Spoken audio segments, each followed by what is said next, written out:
नमस्कार दोस्तों, स्वागत है आपका प्रयास एजू हब के डिजिटल मंच पे। मैं कमल बाजिया और आप मेरे साथ देख रहे हैं ग्रेड थर्ड शिक्षक भर्ती का जो टास्क आधारित टेस्ट सीरीज है, उसमें मैथ्स के क्वेश्चन L1 के मैथ्स के क्वेश्चनों का मैं सॉल्यूशन आपको करवाऊंगा। 6400 रुपए पर 12.5% ब्याज की दर से 2 वर्ष का वार्षिक संयोजित चक्रवर्ती ब्याज और साधारण ब्याज का अंतर 12.5% जो मान होता है फ्रैक्शन में, इसमें आगे 12.5% के आगे वार्षिक नहीं लिखा, मत लिखो। ऐसे ही आते हैं एग्जाम में प्रश्न जिसमें वार्षिक नहीं होता है तो भी वार्षिक मानते हैं। 12.5 का प्रतिशत हटाते हैं तो बटा 100, इसको 125 बटे 100 गुणा 10 लिख सकते हैं पॉइंट हटाने के लिए। 25 5 125, 2500 के 100, 5 का भाग 10 में 2 बार तो 1 बटे कितना 8। 12.5% का मतलब 1/8 होता है। 6400 रुपए का 1/8 के हिसाब से फर्स्ट ईयर का ब्याज कितना होगा? 8 अंटे 64, 800 रुपए होता है। सेकेंड ईयर का ब्याज कितना होगा मेरे बंधु? 800 फिर होगा, और 800 का इंटरेस्ट ऑफ इंटरेस्ट भी लगेगा 100 रुपए। 2 साल का चक्रवर्ती ब्याज पूछे आपसे, 2 वर्ष का सीआई पूछे तो 800 और 800 1600, और ये 100 1700 हो गया। और साधारण ब्याज पूछे तो 800 और 800 कितना 1600। तो बताओ, दोनों का अंतर पूछा है आपसे तो, और अंतर कितने रुपए आ जाएगा? 100 रुपए आ जाएगा। कितना आएगा? अंतर 100 रुपए आ जाएगा। नेक्स्ट इसके बाद में अगला क्वेश्चन, 5,000 रुपए की धनराशि पर चक्रवर्ती ब्याज ज्ञात करो यदि प्रथम वर्ष के लिए 2%, द्वितीय वर्ष के लिए 3% और तृतीय वर्ष के लिए 4%। ले भाई, सब के लिए दर अलग अलग है। 5,000 रुपए की धनराशि का 3 साल का ब्याज कैलकुलेट करना है। पहले साल ब्याज की दर 2% रहेगी तो 2/100 लिख दूं। 100 का भाग दिया तो 50 को 2 से गुणा किया तो 100 रुपए ब्याज आ गया। ठीक है। दूसरे साल ब्याज की दर कितनी कैलकुलेट होगी? 3% तो 3/100 लिख दूं। 2 जीरो से 2 जीरो कट गया, 50 का 3 गुणा 150 आ गया। ओके। 150 100 का फिर 3/10 100 के हिसाब से लगेगा। 100 से 100 कट गया, 3 रुपए ब्याज आ गया। थर्ड ईयर में जितने भी ब्याज आएंगे सबके लिए दर मेरे बंधु कितने परसेंट यूज होगी? 4% यूज होगी। तो 4/100 लिख दूं। 100 का भाग दिया 50 से, को 4 से गुणा किया 200 आया। ठीक है। 150 का 4/100 कितना होगा? 4/100। ओके। 150 का 4 गुना कितना होता है? 600। 600 में 100 का भाग देते हैं 6 रुपए। और 100 का 4/100 कितना होगा? 4/100 से 100 कट गया, 4 रुपए। और 3 का 4/100 कितना होगा? 4×3 12/100, 0.12 रुपीज। ठीक है। तो 1-2 रुपीज तो सब ऑप्शनों में है। सीआई 3 वर्ष के लिए चक्रवर्ती ब्याज मेरे बंधु बता, सभी को जोड़ना पड़ेगा। 100 200 300 400 450, 450 और 460, और 460 और 463, 463.12 कौन से ऑप्शन में है? दूसरे ऑप्शन में है, ये राइट होगा। नेक्स्ट इसके बाद में अगला, 8,000 रुपए का 10% वार्षिक ब्याज की दर से 1.5 वर्ष का चक्रवर्ती ब्याज आधे अधूरे वर्षों के लिए पूछे। 8,000 रुपए का 10% की दर, 10% की दर का मतलब 1/10। फर्स्ट ईयर का तो 800 होगा ही होगा। सेकेंड ईयर का मेरे बंधु 800 तो होना ही होना है। और सेकेंड ईयर में 1/10 के हिसाब से 800 का 80 लगेगा। लेकिन 1 वर्ष से और आधे वर्ष का पूछा आपसे, 1.5 वर्ष का मेरे बंधु, ये कितने महीने का है? 12 माह का है। कितने महीने का है? 12 माह का ब्याज है। 12 माह का ब्याज 880 रुपए है। कितना है? 880 है। तो 1 माह का ब्याज होगा 880 में 12 का भाग लगा दो, और हमें 1.5 वर्ष का चाहिए, 6 महीने का चाहिए। तो 6 माह का ब्याज होगा 880 बट्टा 12 इंटू 6 कर दो। 6 का भाग 12 में 2 बार, 2 का भाग दोगे 440 आएगा। इसको मेरे बंधु इस तर्ज पे भी लिख सकते हो आप। इस तर्ज पे भी लिख सकते हो कि ये आधा कर लो 400 और इसको 40 कर लो। तो ये 800 तो पूरा होगा। सीआई कितना होगा? 800 और 400 1240 रुपए ब्याज होगा। 1.5 वर्ष का ब्याज 1200 कितना होगा?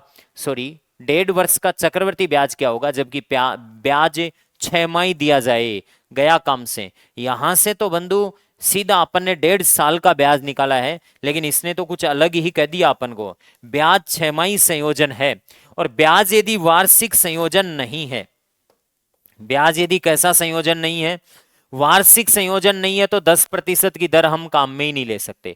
छमाही संयोजन और दे दिया, लो चलो भाई, मैंने 1.5 साल का आपको ब्याज बता दिया, ये अच्छी बात हो गई अपने लिए।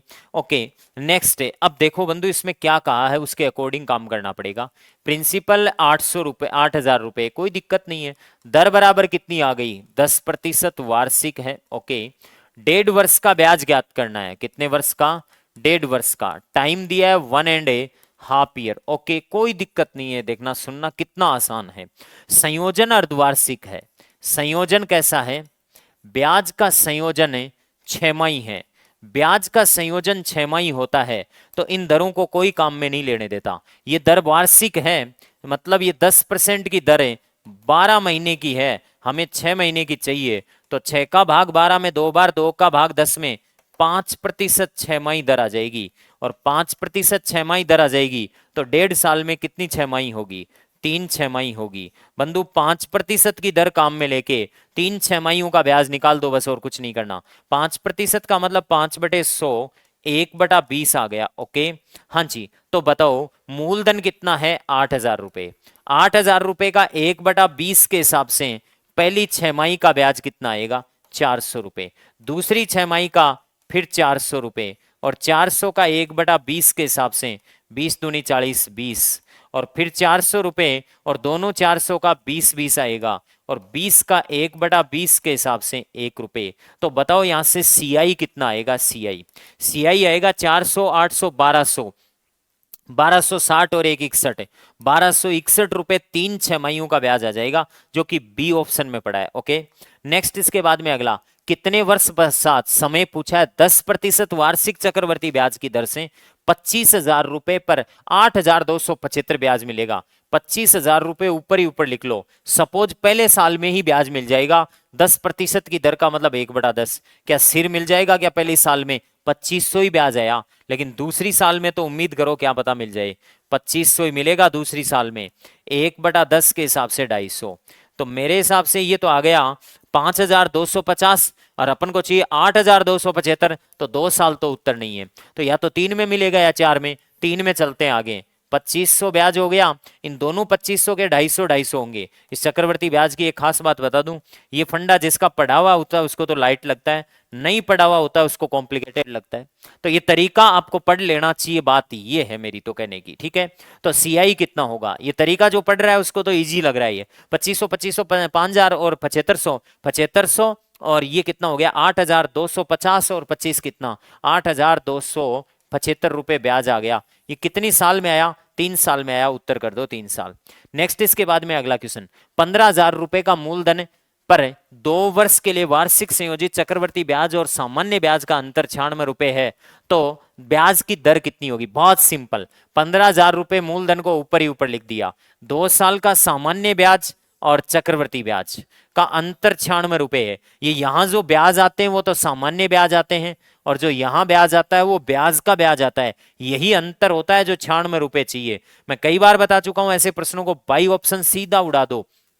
बताओ बंधु, 8-10% की दर को बुलाता हूं, 10% की दर को बुलाता हूं। 10% की दर का मतलब कितना होता है, 1/10। 10% की दर से अगर कम पड़ेगा तो 8 को काटूंगा, ज्यादा रह गया तो 8 उत्तर हो जाएगा। 10% से उत्तर आ गया, सबसे बढ़िया बात। 10% का मतलब इधर 1500 और 150, ये तो ज्यादा आ गया, और ज्यादा आ गया इसका मतलब ये तो नहीं होगा। 8% की दर का मतलब 8/100 है। 20 का 4 का भाग 2 बार, और 4 का भाग 25 बार, 2/25 आ गया।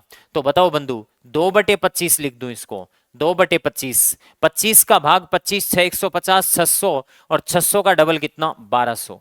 ये ले 1200 आ गया, यार यहाँ पे भी 1200। अब 1200 का 2/25 के हिसाब से, ले बता, 1200 का 2/25 के हिसाब से 25 का भाग देंगे, 25 सौ के 100, और 25 8 200, 48, 48 का डबल 96, बिल्कुल परफेक्टली 96 आ रहा है। इसका मतलब कौन सी दर संतुष्ट कर रही है, 8% की दर संतुष्ट कर रही है। तो राइट आंसर कौन सा होगा, 1 नंबर। कौन सी धनराशि 2 वर्षों में 4% वार्षिक चक्रवर्ती ब्याज की दर से 1352 रुपए हो जाएगी। 1352 रुपए हो जाने, इसका मतलब ये 1352 रुपए क्या है, मिश्रधन है। कितने साल का मिश्रधन है, 2 साल का मिश्रधन है। कितने साल का, 2 साल का, 4% की दर से। 2 साल का स्ट्रक्चर कुछ ऐसा सा होता है। ओके, हाँ जी, 4% की दर का मतलब 4/100, 1/25, एक काम कर लेता हूं मैं, 1/25 के हिसाब से मूलधन मान लेता हूं। माना मूलधन, मान लिया मूलधन 25 इंटू 25 कितना, 625। 625 में 25 का भाग देंगे 25 बार, और यहां भी 25, और 25 में 25 का भाग देंगे 1 रुपया। ये 25 रुपए, ये 25 रुपए। आपको दे रखा है 1352 मिश्र धन, 1352 मिश्र धन दे रखा है, तो आप यहां से भी मिश्र धन निकालो। 625 और 25 650, और 675 और एक 676, मिश्र धन 676 है, और हमें चाहिए क्या, मूलधन, तो 625 से गुणा कर देना। 676 का डबल कर लो, 6 दूनी 12, 2 आ गया, 7 दूनी 14 और एक 15 आ गया, और 6 दूनी 12 और एक 13, डबल 2 बार भाग गया, 2 को आप 625 से गुणा कर लो, मूलधन आ जाएगा आपके पास में। तो ये 1250 रुपए मूलधन आ जाएगा। राइट आंसर कौन सा होगा, सी। मैं फिर बता रहा हूं, चक्रवर्ती ब्याज का ये जो फंडा है, ये किसी भी पर्सन को कुछ नहीं समझता, उड़ा देता है इस कॉन्सेप्ट से, बट ये कॉन्सेप्ट एक बार सीख लेना जरूरी होता है। जिसका नहीं सीखा हुआ होता उसको दिक्कत आती है। लेकिन सीखना आप कौशल नहीं 5 प्रश्नों से समझा दो, नहीं भाई, 5 प्रश्नों से कंप्लीट कंसेप्ट नहीं होगा आपका। कोई धनराशि चक्रवर्ती ब्याज की दर से 4 वर्षों में दुगुनी हो जाती है। आपको इस प्रश्न को करना होता है गुणा घात और आरटी से, गुणा घात और आरटी से। तो बताओ 4 वर्षों में दुगुनी हो जाती है, कोई बात नहीं है, तो वह राशि 8 गुनी उसी ब्याज की दर से निम्न समय में हो जाएगी। 8 गुनी उसी ब्याज की दर से निम्न समय में हो जाएगी, 8 गुना हो जाएगी। मुझे एक बात बताओ कि यहां 2 गुनी हो रही है तो 2 की घात 1 लिख लें, और 8 गुनी हो रही है तो 2 की घात 3 का मान 8 होता है। समान आधार की घात इधर 1 है, इधर 3 है, और इधर x समय में वज्र गुणा कर दो, x बराबर 4 3 कितना, 12 वर्ष में हो जाएगी। तो 12 वर्ष ये राइट आंसर हो जाएगा। नेक्स्ट अगला क्वेश्चन क्या है, एक धनराशि 3 वर्षों में 2400 और 4 वर्षों में 2520 हो जाती है, तो वार्षिक ब्याज की दर बताओ। बंधु, किसी को आपने p रुपया दिया और वो 3 साल आपने वेट किया, 3 साल में वो बढ़कर कितना हो गया, 2400। और मैं आपसे ये पूछना चाहता हूं कि वो 4 साल में कितना हो रहा है।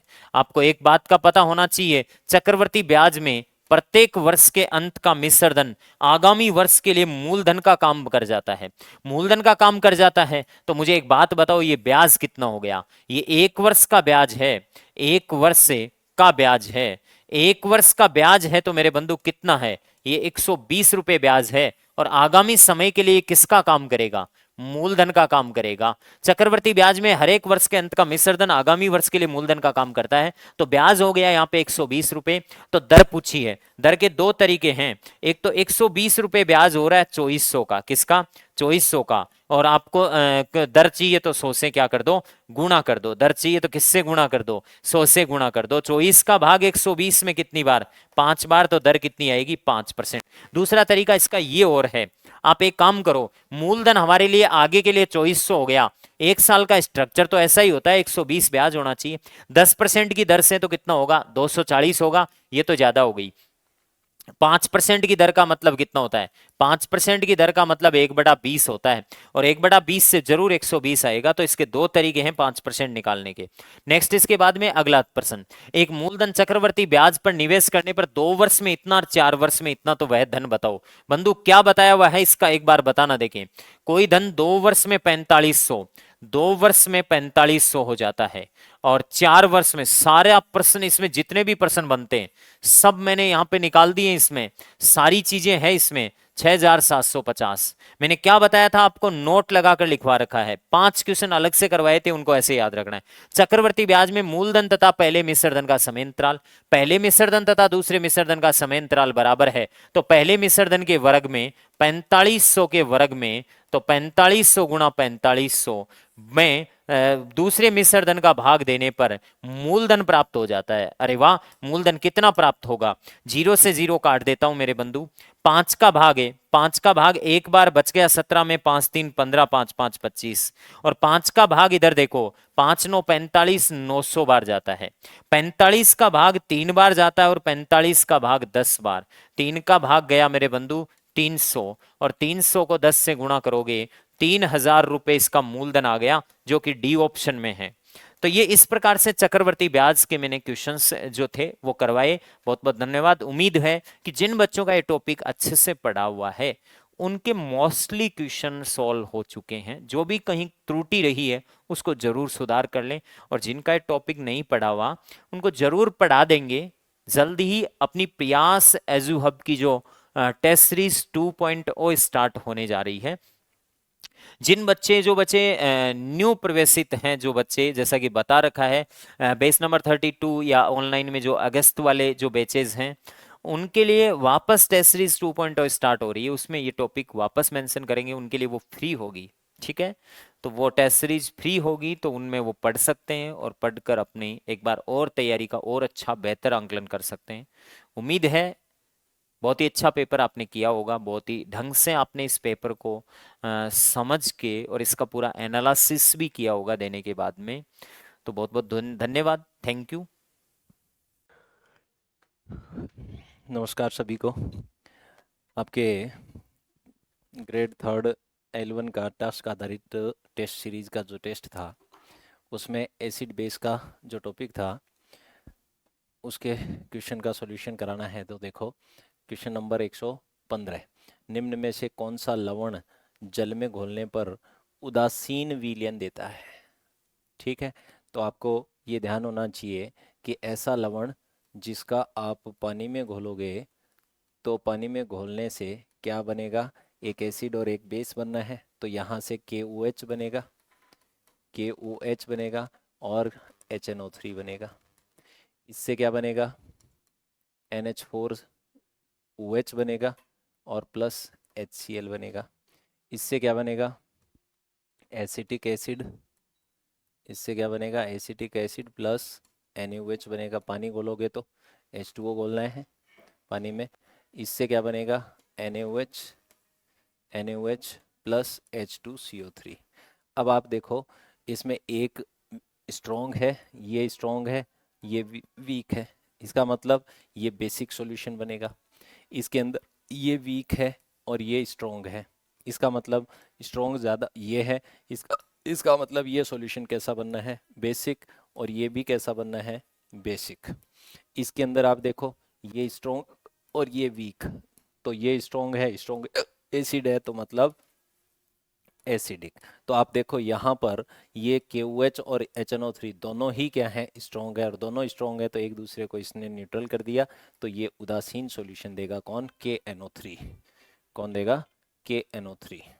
ठीक है, अगला क्वेश्चन। अगला क्वेश्चन है, निम्न में से कौन लुईस अम्ल है। लुईस अम्ल कौन सा है। अब लुईस अम्ल के लिए आपको ये बताया था कि जो क्या हो, इलेक्ट्रॉन न्यून हो, इलेक्ट्रॉन डेफिशिएंट हो, वो क्या होते हैं, लुईस एसिड। इसके अंदर लोन पेयर है तो ये लुईस एसिड नहीं है, इस पर नेगेटिव चार्ज है तो ये भी नहीं है। H2O तो इसमें भी लोन पेयर है तो ये लुईस बेस है तीन तो, और ये क्या है, इलेक्ट्रॉन डेफिशिएंट, तो ये क्या हो गया आपका लुईस एसिड, BF3। अगला है, निम्न में से त्रिक्षारकी अम्ल। त्रिक्षारकी अम्ल का मतलब ऐसे अम्ल जो 3H+ देते हो। अब 3H+ कौन से देंगे, ये कितने देगा, ये 2H+ देगा, तो ये द्विक्षारकी हो जाएगा। ये कितने देगा, ये भी 2 देगा, तो ये भी द्विक्षारकी होगा। ये कौन सा हो गया, त्रिक्षारकी, ये 3H+ देगा तो ये है त्रिक्षारकी। इसका कितने निकलेंगे, 1H+, तो ये है एक क्षारकी, तो ऑप्शन नंबर डी। ठीक है, इसके अंदर फिर अगला आता है, लवणों में किस प्रकार के बंध पाए जाते हैं। लवणों में किस प्रकार के बंध पाए जाते हैं। तो लवणों में किस प्रकार के बंध पाए जाते हैं, सोल्ट जो भी होंगे उनके अंदर बंध कौन से होंगे, आयनिक बंध होंगे, सह संयोजक नहीं होंगे, आयनिक होंगे, धात्विक नहीं होंगे और हाइड्रोजन नहीं होंगे, तो कौन से होंगे, आयनिक बंध होंगे। एक धनायन और एक ऋणायन होता है तो उनके अंदर कैसे बंध होते हैं, आयनिक। अगला, किसी विलयन की पीएच बढ़ने के साथ साथ H+ आयनों की सांद्रता क्या होती है। पीएच क्या होती है भाई, पीएच बराबर -log H+। पीएच क्या होती है, -log H+। अब पीएच बढ़ाने का मतलब ये H+ आयनों की सांद्रता बढ़ेगी या घटेगी। तो यहाँ देखो नेगेटिव का साइन लगा हुआ है, इसका मतलब पीएच बढ़ने का मतलब होता है सांद्रता घटना, सांद्रता घटना। तो देखो H+ आयनों की सांद्रता -1, -2, 10⁻³ m इस तरह से हो तो इसकी पीएच कितनी आएगी, 1, इसकी 2 और इसकी 3। पीएच बढ़ा रहे हो इसका मतलब H+ आयनों की सांद्रता घटती है। ठीक है, नेक्स्ट अगला क्वेश्चन है, निम्न को सुमेलित कीजिए। नेटल का डंक, इसके अंदर कौन है? मेथेनोइक अम्ल, या जिसको आप फॉर्मिक अम्ल बोलते हैं। सिरका, इसके अंदर कौन है? एसिटिक अम्ल। इमली, इमली में टार्टरिक अम्ल। खट्टे फलों के अंदर तो ये है सिट्रिक अम्ल। तो ए में दो, ए में दो, एक भी में दिख रहा है, तो ये कौन सा हो गया? B option. बी में एक और सी में चार, और यही हो गया। ठीक है, नेक्स्ट। अम्लीय वर्षा की पीएच कितनी होती है? 7 से कम, 6.4 से कम, 5.6 से कम और 6 से कम। तो 6.4 से कम। ठीक है, डायरेक्ट याद रखना है। मनुष्य के दांतों का क्षय किस पीएच से शुरू होता है? तो आपको याद रखना है 5.5 से कम। ये एग्जाम में आया हुआ क्वेश्चन है, तो 5.5 से कम। अगला है, कोई विलयन लाल लिटमस को नीला कर देता है, इसकी संभवतः पीएच। अब आपको पता होना चाहिए, नीले को लाल करने वाला, नीले को लाल करने वाला कौन होगा? एसिड। और एसिड की पीएच क्या होनी चाहिए? 7 से कम होनी चाहिए। और लाल लिटमस को कौन करेगा नीला? वो होता है बेस। वो होता है कौन? बेस। और बेस की पीएच होती है 7 से ऊपर। अब आपको दिख रहा है यहाँ, ये 1 है, ये 5 है और ये 4 है, एक ही है, डी ऑप्शन। तो आपको 10 पीएच संभावना हो गई। ठीक है, बहुत बहुत धन्यवाद। दोस्तों अब हम रीट मतलब थर्ड ग्रेड रीट तो हो गया आपका पास। अब थर्ड ग्रेड के जो क्वेश्चंस हैं, अपने जो ज्योग्राफी वाले क्वेश्चन है, वर्ल्ड ज्योग्राफी में जो शामिल किए हुए हैं, इंडिया से रिलेटेड जो क्वेश्चन है, ऐसे आपके जो भी सब्जेक्ट में, उनकी हम बात करते हैं। तो क्वेश्चन है हमारा वन्य जीवों से रिलेटेड है। वन्य जीवों के संरक्षण के लिए निम्नलिखित में से कौन सी कृत्रिम पद्धति है? कृत्रिम पद्धति आपको बनानी है। वन्य जीव अभयारण्य, ये तो दोस्तों नेचुरल होता है ना। वन्य जीव अभयारण्य आपको क्या करना है, जो प्राकृतिक एरिया है उसकी गैदरिंग को, उसके आसपास और उसके एरिया को आप वन्य जीव अभयारण्य में डिक्लेयर कर देते हैं। ऐसे ही राष्ट्रीय उद्यान होते हैं, तो ये भी नहीं होगा। आपको कृत्रिम चाहिए ना, तो ये भी नहीं होगा, ये भी नहीं होगा। बायोस्फीयर रिजर्व, बायोस्फीयर रिजर्व क्या होते हैं? जैव मंडल होते हैं, तो जैव मंडल भी कृत्रिम नहीं होते, प्राकृतिक एरिया को ही बनाया जाता है।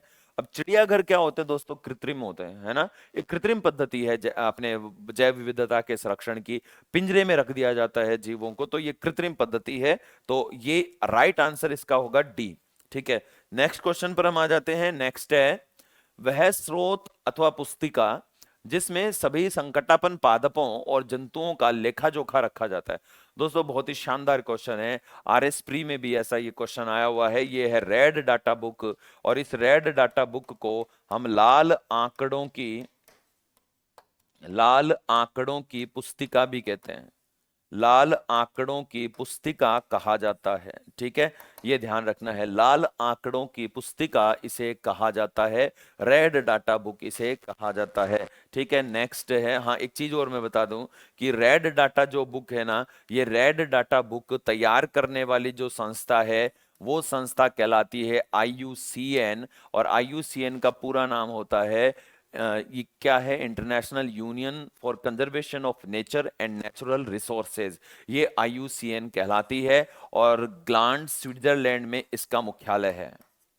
ठीक है, ग्लांड स्विट्जरलैंड में इसका मुख्यालय है, ये आपको ध्यान में रखना है दोस्तों। ठीक है, तो नेक्स्ट क्वेश्चन पर हम आ जाते हैं। नेक्स्ट है, भारतीय वन्य जीव संरक्षण अधिनियम कब लागू हुआ था? तो दोस्तों बहुत ही शानदार क्वेश्चन है ये। भारतीय वन्य जीव संरक्षण अधिनियम 1972 में लागू हुआ था।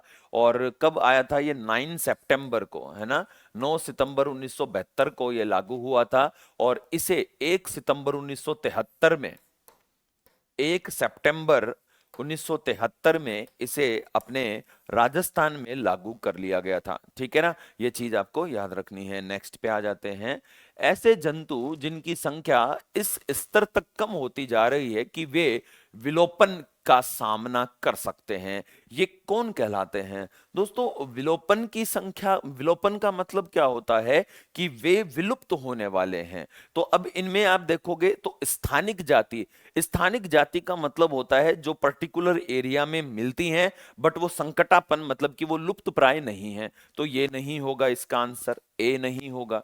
ठीक है, अब अगर आप बात करते हो नेक्स्ट की संकटापन, तो हाँ ये हो सकता है, इसको एक बार अपन रख लेते हैं। दूसरा है विलुप्त, विलुप्त तो विलुप्त हो गया, ये नहीं है। संवेदनशील जातियां, संवेदनशील जैसे इको सेंसिटिव जोन है। अब इको सेंसिटिव जोन जो बनते हैं, पारिस्थितिकी संवेदनशील क्षेत्र बनते हैं, वहां पे भी जो प्रजातियां होती हैं वो लुप्त होने के कगार पर नहीं खड़ी होती हैं, तो यहां पे भी नहीं होगा। ठीक है, अब आंसर क्या होता है, ये वाला संकटापन्न जातियां। इनकी जो कुल संख्या है वो क्या होती है, लगातार इनकी संख्या में कमी आती जा रही होती है, और इस प्रकार की जो है वो संकटापन्न प्रजातियां जो हैं इसके अंतर काउंट हम करते हैं। नेक्स्ट आ जाता है, एक सींग वाला गेंडा निम्नलिखित में से किस अभयारण्य में जब पाया जाता है। तो दोस्तों बहुत ही शानदार है, भीतरकनिका उड़ीसा में है, बांदीपुर टाइगर रिजर्व कर्नाटका में है, जिम कॉर्बेट जो है वो आपको उत्तराखंड में मिलेगा। अब आंसर है इस क्वेश्चन का काजीरंगा। काजीरंगा जो है दोस्तों असम में है, और असम के काजीरंगा को एक सींग वाले गेंडे का घर कहा जाता है। एक सींग वाले गेंडे का घर कहा जाता है काजीरंगा नेशनल पार्क को। ठीक है, नेक्स्ट आ जाते हैं, कौन सा प्रदेश भारत के जैव विविधता हॉटस्पॉट में शामिल नहीं है। देखो दोस्तों, जैव विविधता हॉटस्पॉट कौन बनाता है, यूनेस्को बनाता है। ठीक है, और यूनेस्को के द्वारा जो वर्ल्ड में जैव विविधता हॉटस्पॉट बनाए गए हैं, उनमें से 4 जैव विविधता हॉटस्पॉट में अपना भारत शामिल है। ठीक है, अब अपने को ये देखना है कि कौन सा इनमें से शामिल नहीं है। तो ये तो हिमालयन जो हॉटस्पॉट है उसमें शामिल है, पश्चिमी घाट हॉटस्पॉट अपने आप में खुद से है, निकोबार जो आता है वो सुंडालैंड जो है उसमें आता है, निकोबार जो है ये सुंडालैंड के अंतर्गत आता है। ठीक है, और पूर्वी घाट जो है ये कोई हॉट स्पॉट नहीं है, तो इसका आंसर हो जाएगा डी। ठीक है, तो नेक्स्ट पे आ जाते हैं, गुरु घासीदास और तिमोर पिंगला टाइगर रिजर्व के लिए सही कथन आपको चुनना है। ठीक है, पहले तो आपको मैं बता दूं कि दोस्तों गुरु घासीदास ये छत्तीसगढ़ में है विशेषकर। ठीक है, और छत्तीसगढ़ में है, और ये अपना भारत का एक सॉरी टाइगर रिजर्व है। अब इसके बारे में अपने को ये देखना है कि सत्य कथन कौन सा है। ठीक है, मतलब सत्य निकालना, सही कथन चुनना है। तो ये मध्य प्रदेश में है, तो दोस्तों ये मध्य प्रदेश में नहीं है। ठीक है, दूसरा नवंबर 2024 में भारत का नहीं है, ये भी नहीं है, और 1829 ये भी नहीं है। तो ये जो है ना डी वाला जो ऑप्शन है वो इसके लिए सही है, और बिल्कुल ये हमारे भारत का तीसरा सबसे बड़ा टाइगर रिजर्व के रूप में अस्तित्व में आया है, ये आपको ध्यान में रखना है। नेक्स्ट आ जाते हैं, फूलों की घाटी। देखो फूलों की घाटी, फूलों की घाटी कहाँ है दोस्तों, फूलों की घाटी आप देखोगे तो फूलों की घाटी है उत्तराखंड में, है ना, ये ध्यान रखना है, उत्तराखंड में फूलों की घाटी। ये दोस्तों फूलों की घाटी एक नेशनल पार्क भी है ना, फूलों की घाटी एक नेशनल पार्क है, उत्तराखंड के चमोली जिले में ये विस्तृत है। ठीक है, तो ये हो गया अपना। नेक्स्ट क्वेश्चन पे आ जाते हैं, नंदा देवी बायोस्फीयर रिजर्व किस राज्य में है। नंदा देवी, दोस्तों नंदा देवी जो बायोस्फीयर रिजर्व है ये ध्रुवीय तेंदुए के लिए जाना जाता है, ध्रुवीय तेंदुए के लिए जाना जाता है, और नंदा देवी बायोस्फीयर रिजर्व जो है वो दोस्तों उत्तराखंड में है, ये ध्यान रखना है। तो दोस्तों ये थे हमारे जो L1 के 3rd ग्रेड के जो क्वेश्चंस हैं वे। तो दोस्तों मैं आगे में मेरे जो विद्वान साथी हैं उनको बुलाता हूं। Okay, thank you. टास्क आधारित टेस्ट सीरीज के सॉल्यूशन वीडियो में आप सबका हार्दिक स्वागत है। बच्चों आज लगने वाले पेपर के हिंदी के कुछ क्वेश्चन है, उनका सॉल्यूशन देखते हैं। देखिए पहला प्रश्न दिया है, किस वाक्य में आक्रामक क्रिया है। पहला ऑप्शन दिया है, आकाश में पक्षी उड़ रहे हैं, किसान फसल काट रहा है, बालक पतंग उड़ा रहा था, महिलाएं गीत गा रही है। आपको यह बताना है इसमें आक्रामक कौन सा है, क्योंकि प्रश्न हमें आक्रामक क्रिया का पूछा गया है। तो आक्रामक यानी जिसमें क्रिया के साथ कोई कर्म विद्यमान नहीं हो। आकाश में पक्षी उड़ रहे हैं, तो इसमें सक्रमक और आक्रामक की पहचान के लिए आपको बताया था, कर्ता के बाद और क्रिया के मध्य आपको क्या किसे किसको का प्रयोग करना है। यदि उनका हमें जवाब मिल जाता है तो वो सक्रमक क्रिया होती है, और या जवाब नहीं मिलता तो आक्रामक क्रिया होती है। तो आकाश में पक्षी उड़ रहे हैं, तो यहां पक्षी करता है क्योंकि उड़ने का काम कर रहा है। पक्षी क्या है, करता है, और ये उड़ने का काम कर रहा है, तो ये तो करता हो गया, ये कर्म नहीं है। और आकाश यहां पर अधिकरण है, उड़ रहे हैं क्रिया। और यहां एक नियम और भी बताया था, जब क्रिया कर्ता स्वतः हो रही हो तो वो क्या होती है, अकर्मक क्रिया। और उसी क्रिया को जब किसी दूसरे के द्वारा करवा दिया जाता है तो बच्चों वो सकर्मक बन जाती है। तो पक्षी स्वयं उड़ रहे हैं और यदि इसी को किसी के द्वारा उड़ाने का काम कर दिया जाता तो वो सकर्मक बन जाती। जैसे मोहन पक्षी को उड़ा रहा है या पक्षियों को उड़ा रहा है तो ये सकर्मक हो जाता। उड़ना से उड़ाना अगर बना देते हैं तो वो सकर्मक होती। तो ये कौन सी है, अकर्मक क्रिया। देखिए आकाश में पक्षी उड़ रहे हैं तो ये अकर्मक। और किसान फसल काट रहा है, क्या काट रहा है, फसल, सकर्मक है। बालक पतंग उड़ा रहा था, क्या उड़ा रहा था, देखो उड़ रहा था, अगर आ जाता ना पतंग उड़ रही है या उड़ रही थी तब तो वो अकर्मक होती। और अब ये बालक के द्वारा उड़ाने का काम किया जा रहा है तो ये सकर्मक बन गई। महिलाएं क्या गा रही है, गीत गा रही है तो ये सकर्मक। तो अकर्मक पूछा गया तो हमारा पहला ऑप्शन इसका सही उत्तर होगा, आकाश में पक्षी उड़ रहे हैं। इसी क्रम में अगला प्रश्न देखिए, निम्नांकित में अकर्मक क्रिया कौन सी है। अकर्मक क्रिया आपको बताया था स्वतः होती है, वो क्या होती है, अकर्मक। और दूसरे के द्वारा करवा दी जाए वो सकर्मक। जैसे देखना, क्या देख रहा है, कुछ ना कुछ तो देख रहा है। चाहे वो हम कहीं बच्चा फिल्म देख रहा है, बच्चा नाटक देख रहा है तो वो सकर्मक होती है। लेकिन यहां पर कर्म साथ में दिया नहीं है, लेकिन क्रियाएं ऐसी जिनके साथ कर्म दिया नहीं हो लेकिन कल्पित कर्म उनके साथ लगाया जा सकता है, तो कल्पित कर्म जिसके साथ लगता है वो सकर्मक होती है। तो ये सकर्मक है। लिखना भी सकर्मक है और पढ़ना भी सकर्मक है। क्यों, हम ये कहेंगे मोहन पत्र लिख रहा है तो कुछ ना कुछ तो लिख रहा है, राजीव पुस्तक पढ़ रहा है तो कुछ ना कुछ पढ़ रहा है, कल्पित कर्म लगा सकते हैं। लेकिन नाचना अकर्मक होती है। तो यहां पूछा क्या गया, अकर्मक। तो अकर्मक पूछा, तीसरा ऑप्शन हमारा सही होगा, नाचना, सी। अगले क्रम में बढ़ते हैं। निम्नांकित में प्रेरणार्थक क्रिया नहीं है। पूछा क्या है, प्रेरणार्थक क्रिया नहीं है। तो प्रेरणार्थक क्रिया का क्या बताया था, यानी जब कर्ता स्वयं उस कार्य को न करके किसी दूसरे के द्वारा उसे पूर्ण करता है तो वो कौन सी होती है, प्रेरणार्थक। या किसी से प्रेरित होकर जिस कार्य को किया जाए वो प्रेरणार्थक। और इसमें आपको बताया गया था प्रथम प्रेरणार्थक और द्वितीय प्रेरणार्थक, दो क्रियाएं बताई थी। और द्वितीय प्रेरणार्थक जो होती है उसमें क्रिया के साथ में वा शब्दांश जुड़ा होता है। कौन सा जुड़ा होता है बच्चों, वा शब्दांश। तो आप सीधा ही देख लें, जैसे भूलना, हंसाना, जगाना और लिखवाना। तो लिखवाना यहां पर क्या हो जाएगी, ये सकर्मक है, सॉरी प्रेरणार्थक है। जगाना और हंसाना अगर ये स्वतः होने का बोध करवाते हैं, जैसे हम ये कहें बच्चा हंस रहा है तो वो क्या है, अपने आप हंस, लेकिन हंसा रहा है तो दूसरे के द्वारा करवाई जा रही है, तो ये भी इसका सही है और ये भी सही है। कहने का मतलब ये भी प्रेरणार्थक है और ये भी प्रेरणार्थक है और ये भी प्रेरणार्थक है। और हमें पूछा गया नहीं है भूलना, यानी इसे किसी दूसरे के द्वारा प्रेरित करके नहीं किया गया है। अतः उत्तर हमारा कौन सा हो जाएगा, ए, इसका सही आंसर होगा।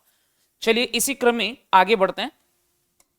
अगला प्रश्न दिया, नौकर चिट्ठी लाया। वाक्य में पूछा गया क्रिया कौन सी है। और आप ये देखिए पूछा, ऑप्शन दिया अकर्मक, सकर्मक, प्रेरणार्थक और पूर्वकालिक। पूर्वकालिक में क्या होता है कि वाक्य में दो क्रियाएं होती हैं, उन दोनों क्रिया में से जो क्रिया पहले पूर्ण होती है वो कौन सी होती है, पूर्वकालिक। और पूर्वकालिक क्रिया शब्द के साथ कर या करके शब्दांश जुड़े होते हैं। और प्रेरणार्थक में अभी बताया था किसी से प्रेरित होकर के करता उस कार्य को करता है, तो इसमें किसी से प्रेरित होकर के नहीं किया जाता, तो ये प्रेरणार्थक भी नहीं है, पूर्वकालिक भी नहीं है। अब ये अकर्मक और सकर्मक इन दोनों में से एक होगी। और आपको बताया था कर्म की पहचान, क्रिया से पहले क्या किसे किसको लगाओ, नौकर चिट्ठी लाया। क्या लाया बच्चों, चिट्ठी लाया। तो ये चिट्ठी क्या है, यहाँ कर्म है, तो सकर्मक क्रिया यहां इसका सही उत्तर होगा 136 का बी ऑप्शन इसका सही है। चलें इसी क्रम में अगला प्रश्न है, राम पुस्तक पढ़ता है। वाक्य में यहां भी आपको वही बताना है क्रिया कौन सी है, कौन सी, राम पुस्तक पढ़ता है। तो यह अकर्मक है, पूर्वकालिक है, संयुक्त क्रिया है, सकर्मक है।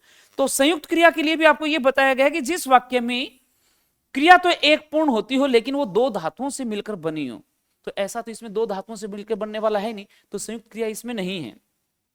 पूर्वकालिक क्रिया में आपको दो क्रियाएं बताई, इसमें तो एक ही क्रिया आता है, पूर्वकालिक भी नहीं होगा।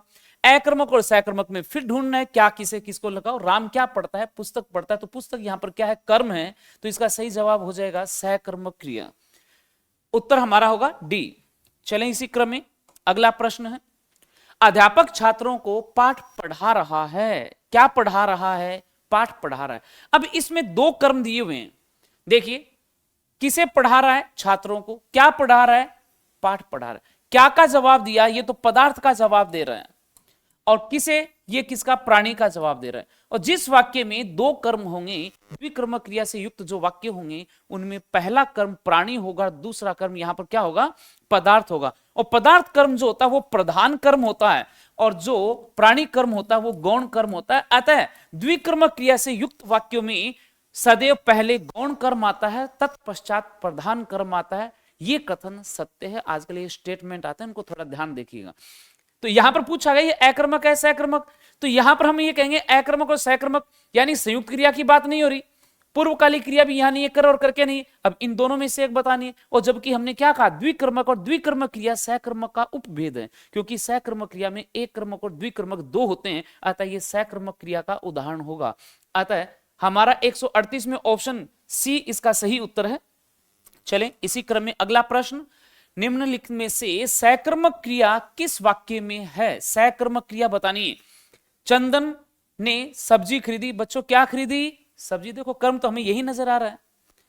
अब सोना, उठना, बैठना, दौड़ना, चलना, नाचना, तैरना, ये सब अकर्मक क्रियाएं। तो सोना अकर्मक है, रोना अकर्मक है, छत पर है, हरीश छत पर है, तो पर का मतलब ऊपर के रूप में आता है, तो अधिकरण का बोध करा रहा है। अतः उत्तर हमारा एक सही होगा, सकर्मक क्रिया, क्योंकि कर्म हमें क्या पूछा है, सकर्मक।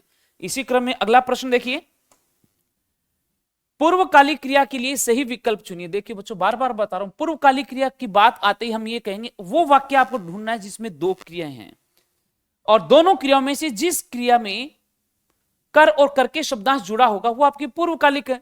महावीर ने पाठ पढ़ा, एक ही कर्म, एक ही क्रिया है, तो अतः ये नहीं होगा। वह चालाक निकला, ये भी नहीं होगा। फिर कहेंगे वह खाना खाकर सो गया। अब सो गया और खाकर खाना, यानी ये खाना तो क्या है, कर्म है, ये खाना क्रिया है, और सोना क्रिया, ये संयुक्त क्रिया का उदाहरण है। और ये दोनों मिलाएं तो पूर्वकालिक क्रिया के अंदर, पूर्वकालिक क्रिया में क्या बताया था, कर और कर के शब्दांश जुड़ा होता है, अतः यही इसका सही उत्तर होगा। आगे वह फुटबॉल खेलता रहे, नहीं ये भी इसका नहीं। तो पूर्वकालिक क्रिया का सही उदाहरण हमारा क्या है, सी ऑप्शन। चलिए अगले प्रश्न की तरफ बढ़ते हैं। बच्चों अगला प्रश्न दिया है, सकर्मक क्रिया वाला वाक्य है। कौन सी क्रिया बतानी है आपको, सकर्मक। अब मैं क्या करूं, तो यहां तो कोई कर्म ही नहीं है ना। बंदर केला खाता है, क्या खाता है, केला, कर्म दिखाई दे रहा है। राधा अभी आई है, आना जाना यानी गत्यार्थक क्रियाएं जो होती है वो अकर्मक होती है, और यदि उसके साथ में किसी स्थान का प्रयोग कर दिया जाता है तो सकर्मक बन जाती है। सांप रेंगता है, ये भी नहीं होगा, ये भी नहीं होगा, सही उत्तर होगा बंदर केला खाता है। चलिए इसी क्रम में अगला प्रश्न। चलिए इतने ही प्रश्न हैं, और उम्मीद करता हूं अच्छे से आपको ये सॉल्यूशन समझ में आ गया होगा। धन्यवाद।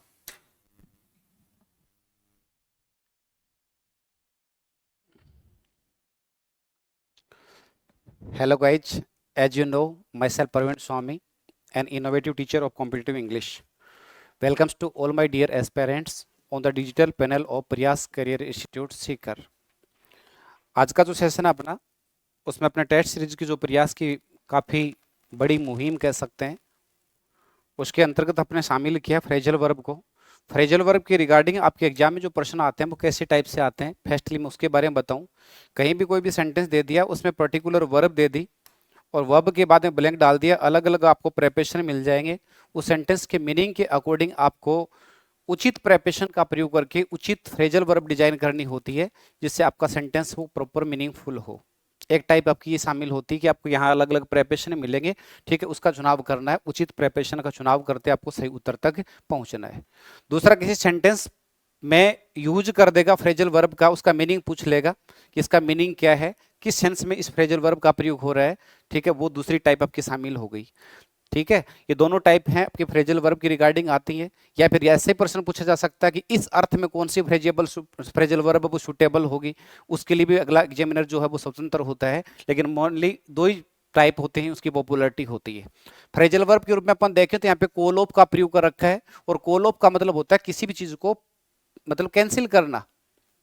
एक तो पोस्टपोन होता है, पोस्टपोन का मतलब होता है स्थगित करना, आगे के लिए टाल देना कि ये काम अब नहीं होगा, इन फ्यूचर आगे जाकर हो पाएगा, वो तो पोस्टपोन होता है। और कैंसिल का मतलब खत्म ही कर दिया उसको, तो वो क्या होता है, कॉल ऑफ होता है। क्या है कि ही हैड टू, ठीक है, उसी को खत्म करनी पड़ी, कॉल ऑफ कैंसिल करनी पड़ी, the trip due to a sudden illness, ठीक है, कि अचानक क्या होगी, बीमारी होगी, बीमारी की वजह से उसको अचानक जो अपनी ट्रिप जो उसको कैंसिल करनी पड़ी कि अब वहां जहां भी जाना है वहां अपन नहीं जाएंगे। इस सेंस में तो आपका उत्तर होगा वो कौन सा होगा, कैंसिल होगा। नेक्स्ट प्रश्न है, उसकी ओर आगे बढ़ते हैं अपन। अगला प्रश्न क्या कह रहा है, टेक डाउन जो शब्द है, ट्रैक डाउन जो है यहाँ उसका सेंटेंस के रूप में अपन देखें तो ट्रैक डाउन शब्द जो है फ्रेजल वर्ब का, उसका मीनिंग क्या होगा उसको जानना है।